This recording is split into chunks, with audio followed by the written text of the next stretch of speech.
네, 택시나 버스를 모는 기사들이 술을 마신 채 운전대를 잡는 일이 끊이지 않고 있습니다. 불특정 다수가 피해를 입을 수 있는 만큼 근절을 위한 노력이 더 필요하다는 지적이 나옵니다. 이다현 기자입니다. 화물차가 도로 위 기둥을 들이받은 채 멈춰서 있습니다. 지난 6월 광주 광산구에서 한 택시기사가 음주운전을 하다 이 택배 트럭을 들이받았고 택배기사는 결국 숨졌습니다. 사고 당시 택시기사의 혈중 알코올 농도는 면허 정지 수준.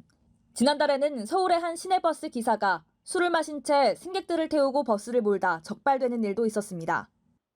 버스나 택시는 불특정 다수가 이용한다는 특성이 있습니다. 버스기사나 택시기사 등 여객 자동차 종사자가 음주운전을 할 경우 그 피해는 더 커질 우려가 있습니다. 최근 5년간 통계에 따르면 여객 자동차 운수 종사자 가운데 음주운전으로 인해 운전 면허가 취소된 사례는 매년 300건 가까이 발생하고 있습니다. 음주운전으로 인명피해를 내거나 일정 횟수 이상 음주운전을 해서 면허가 취소된 사례가 여전히 끊이지 않는 겁니다. 특히 만취운전의 경우 음주운전에 대한 처벌을 강화하는 내용의 윤창호법 시행 이후로도 해마다 150건을 훌쩍 넘긴 것으로 나타났습니다.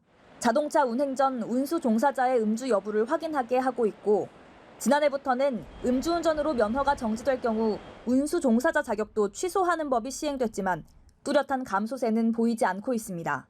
기사들의 음주 측정 시점을 구체화하는 등 제도 보완이 필요하다는 주장이 나오는 이유입니다. 제도 보완도 이루어져야 한다고 봅니다.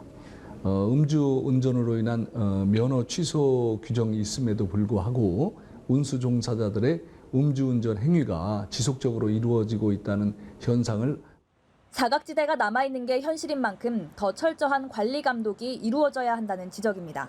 연합뉴스TV 이다현입니다.